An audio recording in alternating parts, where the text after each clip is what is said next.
अस्सलाम नादरीन कराम। Chief justice Pakistan काजी फैज़ ईसा साहब एक नई गेम खेल रहे हैं और उस गेम के ख़िलाफ़ जो है जो सुप्रीम कोर्ट के जजेज़ हैं उनके अंदर बड़ी बगावत हो गई है। जस्टिस मंसूर अली शाह साहब के ख़त के बाद एक और जज भी मैदान में आए हैं, उन्होंने भी काजी साहब से बगावत का ऐलान किया है और काजी साहब आप बड़े बुरी तरह फंसे हुए हैं। दूसरी तरफ जो है लाहौर हाई कोर्ट में जो दरख्वास्त दायर की गई थी कि जो सदारती आर्डीनेंस है जिसके अंदर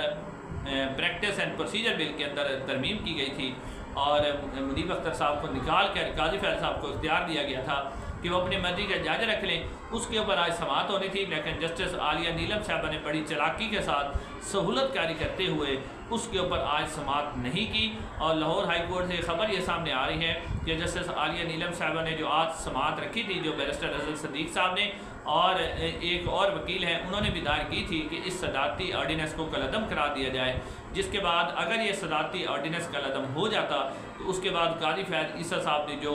प्रैक्टिस एंड प्रोसीजर का गैर कानूनी इजलास करके उसके अंदर जो कमेटी बनाई थी और 5 रुकनी एक बेंच तश्कील दिया है, ख़ास तौर पर वो जो 63A का कानून है उसको बदलना चाहते हैं, क्योंकि काजी फैज़ ईसा साहब की शदीद ख्वाहिश है वो किसी तरह मुस्लिम नून को अक्सरियत दें और अपनी एक्सटेंशन की राह हमवार करें। इसी सिलसिले में वो पहले ही दोबारा गिनती के नाम पर मुस्लिम नून को 3 नशिस्त दे चुके हैं और एक और नशिस्त भी वो देना चाह रहे हैं।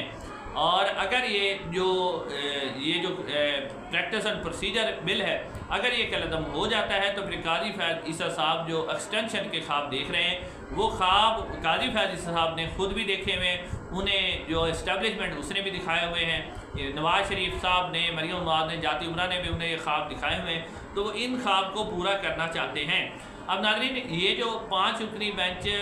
बनाया है काजी फैज़ साहब ने और जिस तरह जस्टिस आलिया नीलम साहबा ने आज इनकार किया है, इसका मतलब है कि जस्टिस आलिया नीलम साहबा भी इस गेम के अंदर शामिल हैं। वो भी चाहती हैं कि कम अज़ कम अगर ये सदारती आर्डीनेंस, क्योंकि ये किसी भी हाई कोर्ट सीट के अंदर से ये जो ख़त्म हो जाना है, इसको जो है कलअदम करा दिया जाना है, लेकिन आलिया नीलम साहबा शायद चाहती हैं कि काजी फैज़ ईसा साहब जो है 2-3 दिन के अंदर अंदर कोई अहम जो केसेस हैं उन्हें समाअत के लिए मुकर्रर कर रहे हैं और उसके बाद जो है इसके ऊपर समाअत करेगी। अब जो सब लोगों की नज़रें हैं वो सिंध हाई कोर्ट के ऊपर है, क्योंकि सिंध हाई कोर्ट के अंदर भी इस आर्डीनेंस को चैलेंज किया गया है और इसे भी कलअदम करार देने की दरख्वास्त की गई है। अब नाज़रीन, काजी फैज़ ईसा साहब जो गेम डाल रहे हैं, जो उन्होंने अपनी यानी आइनी और जो गैर आइनी काम करते हुए उन्होंने प्रैक्टिस एंड प्रोसीजर बिल की जो बनाई थी कमेटी, उसमें से जस्टिस मंसूर अली शाह साहब ने वाज़ेह तौर पे उसमें बैठने से इनकार कर दिया और जस्टिस मंसूर अली शाह साहब ने कहा कि जब ये जो आर्डीनेंस है ये गैर कानूनी है, गैर आइनी है। उन्होंने काजी साहब को भी आईना दिखाया कि काजी साहब खुद कहते थे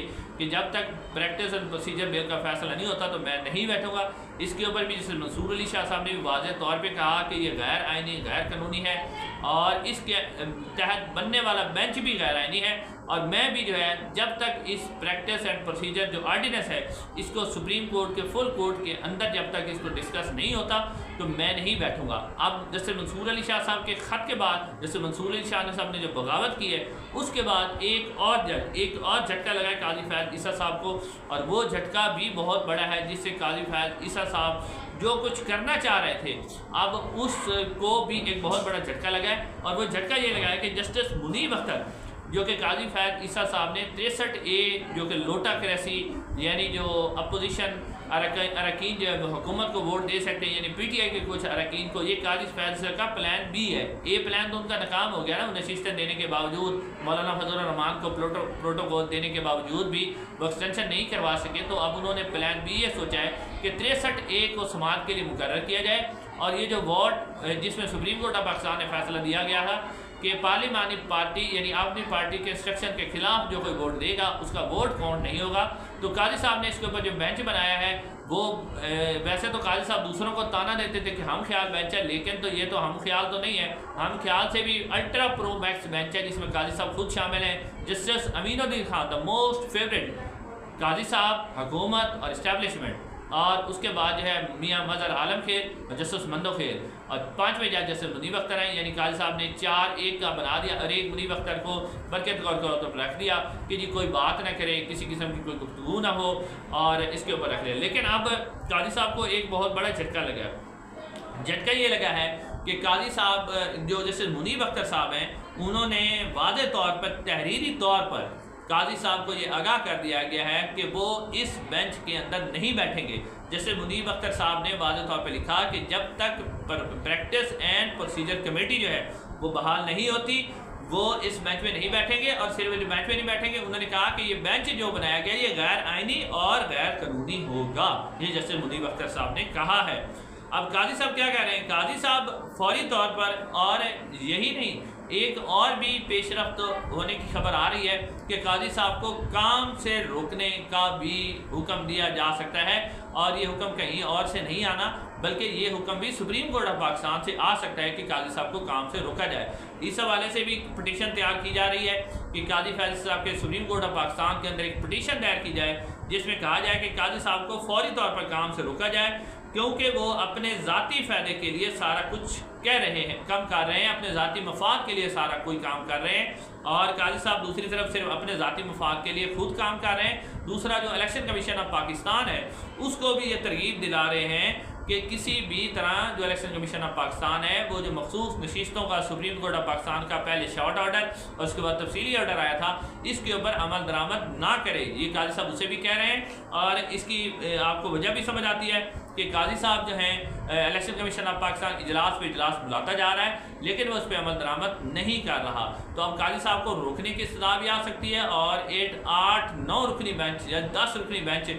या 11 रुकनी बेंच तक भी इस बात की समाअत कर सकता है और काजी साहब को काम से रोक सकता है। इसमें 8 जजेस वो शामिल हैं, जैसे शकील अब्बासी हैं, जैसे शहजाद खान हैं, और एक और जज का भी कहा जा रहा है कि वो भी इसको समाअत से रोक सकता है काजी साहब को। दूसरी तरफ नाज़रीन, मौलाना फजल रहमान साहब ने भी वाज़ेह तौर पर ऐलान किया है कि वो किसी भी आइनी तरमीम के अंदर हुकूमत का साथ नहीं देंगे। इस वक्त पाकिस्तान का आइन जो है वो मुअत्तल है, हमें पाकिस्तान के आइन की हिफाजत करनी है। मौलाना फजल रहमान साहब कहते हैं कि ये जो पार्लिमान है ये अवाम का मुंतखब नहीं है, ये इस्टेब्लिशमेंट का पार्लिमान है और इदारे जो हैं वो मुदाखलत कर रहे हैं। मौलाना फजल रहमान साहब ने कहा कि इदारों की मुदाखलत बर्दाश्त नहीं की जाएगी। आइन के मुताबिक इदारों को जो हक दिया गया है, जो उनका इख्तियार है, वो उसी को इस्तेमाल करें और इसके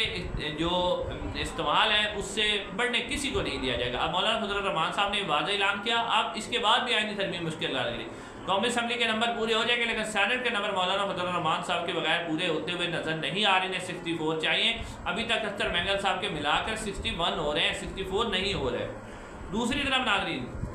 पाकिस्तान तहरीक इंसाफ और इमरान खान साहब ने जलसे का ऐलान कर दिया, बड़ा अहम ऐलान किया। जलसा पहले हो रहा था मियाँ वाली, अब मियाँ वाली का जलसा कैंसिल करके इमरान खान साहब ने हुक्म दिया है कि अब ये जलसा रावलपिंडी में होगा और 28 सितंबर को होगा, इसी हफ्ते को होगा और कोई इंतज़ामिया इजाज़त दे या ना दे, हर सूरत में ये जलसा होगा।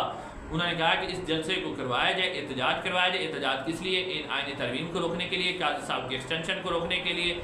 इलेक्शन कमीशन ऑफ पाकिस्तान के जो गैर आइनी इक़दाम हैं उन्हें रोकने के लिए और पाकिस्तान के अंदर आइन, कानून और जमहूरियत की बहाली के लिए। तो अब ये भी एक बड़ा टर्निंग पॉइंट है कि रावलपिंडी जहाँ पर ताकत का मरकज़ है वहाँ पर जलसा होने जा रहा है। अब क्या इस जलसे को रोका जाएगा या कोई नया क्योस पैदा किया जाएगा या दवाई की तरफ जाएगा, कोई जुल्म तशद्दुद होगा, कोई हलाकतें होंगी, कुछ भी हो सकता है, ये आने वाला वक्त ही बताएगा। हुकूमत पंजाब ने जनाब अली अमीन गंडापुर साहब पर एक मुकदमा दर्ज कर लिया है और ये मुकदमा दर्ज किया गया 250 से 300 अफराद के ऊपर दर्ज किया गया है। अली अमीन गंडापुर और शायद खटक पर मुकदमा दर्ज किया गया है। SHO जो हैं